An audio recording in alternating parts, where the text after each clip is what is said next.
Nesse contexto ainda de extrema-direita, depois de menosprezar o Tribunal Penal Internacional durante os anos em que o pai dele, o presidente Jair Bolsonaro, foi denunciado por crimes contra a humanidade e genocídio, e de tentar sem sucesso emplacar um juiz aliado, depois dar um calote também financeiro na instituição, os bolsonaristas agora usam o mesmo caminho para defender a narrativa de que existe uma suposta ditadura aqui no Brasil. Essa apuração é do nosso colunista Jamil Chad, ele traz hoje no UOL que nas redes sociais o deputado Eduardo Bolsonaro disse que levou hoje casos de violações à instituição. Essa é a postagem do Eduardo Bolsonaro. O deputado afirma que um desses casos seria de um homem, o Clezão, que morreu quando esteve preso.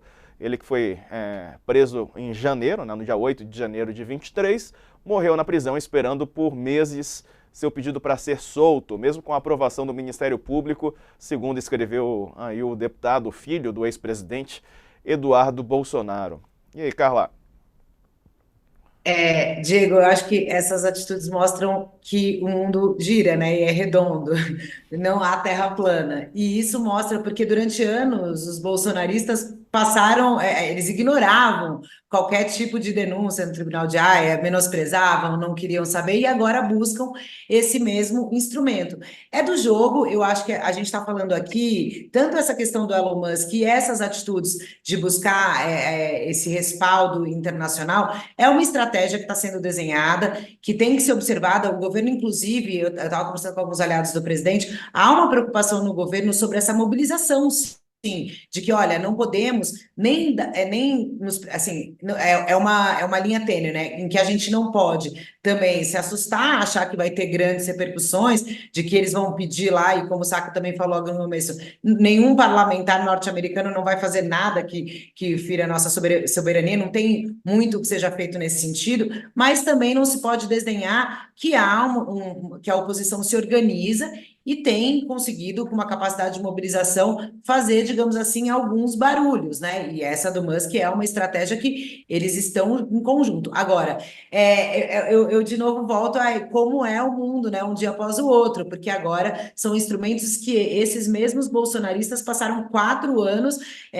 desprezando, menosprezando, e agora é um caminho, uma alternativa que eles têm tentado aparecer. Aí, de novo, voltando também, juntando que acho que são questões similares, né? Essa questão o Moraes ser mais duro, porque eles querem bater nessa tecla de censura.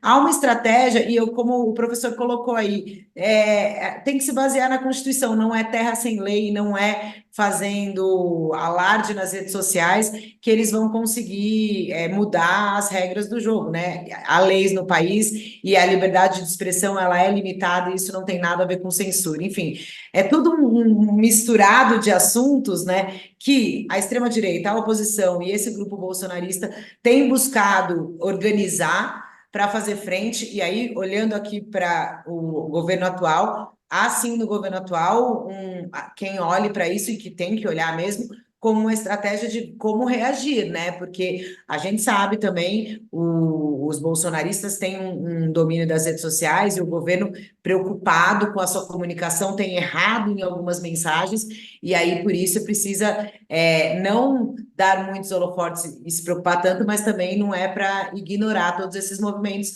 solenemente. É preciso também que o governo fique atento a esses movimentos para que possa dar respostas e que mostre o que o governo está fazendo, enfim, consiga reverter agendas negativas para poder comunicar melhor o que o governo dentro sabe que está precisando fazer, Diego.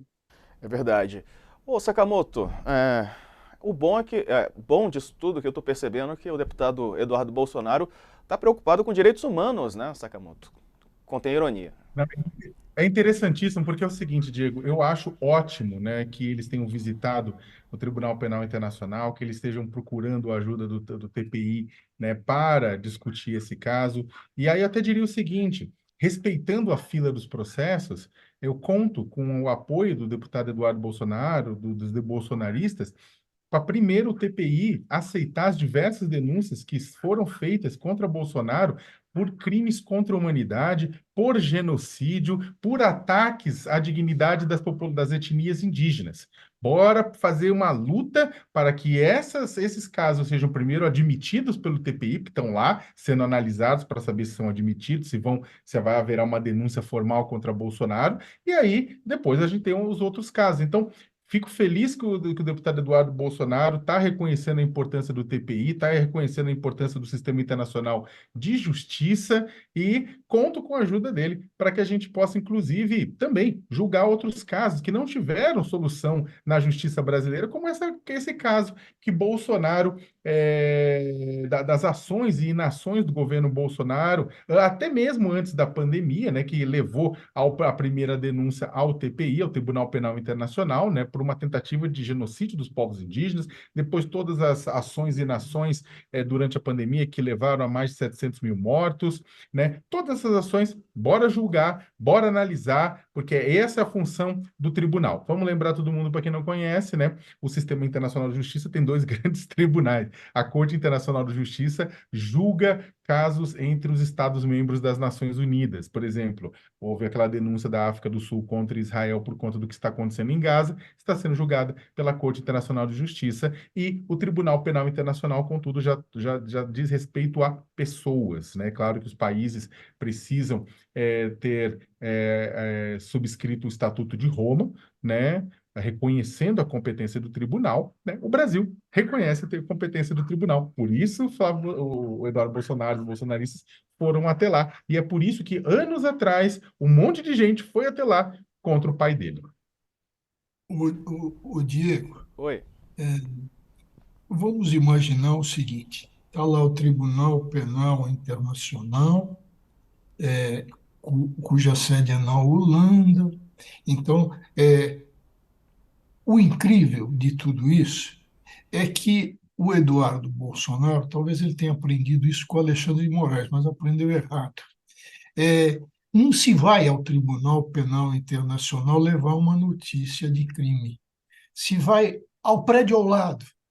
Atenção, vou botar uma plaquinha. Vá no prédio ao lado, que lá fica o Ministério Público Internacional. É o Ministério Público Internacional que recebe atenção, todas as notícias de crimes. E por que eu falei do Alexandre de Moraes? Porque o Tribunal Penal Internacional, como todas as cortes em estados democráticos, não atua de ofício, não atua. Então, quem é que atua com relação às notícias crimes? É o Ministério Público Internacional. É por isso que o Ministério Público Internacional está analisando todas essas questões que ocorreram no Brasil, com relação aos povos indígenas, com relação aos crimes contra a humanidade, por causa do atraso das vacinas, desse descaso do governo Bolsonaro. Então, o Alexandre de Moraes atua de ofício. Tá? Ele costuma atuar de ofício, sem o Ministério Público. Não. Nos Estados democráticos de direito, nos Estados de direito, e o Tribunal Penal Internacional funciona dentro do direito, se vai ao Ministério Público. Então, o pessoal do Bolsonaro é no prédio ao lado, tá? Não sejam ignorantes.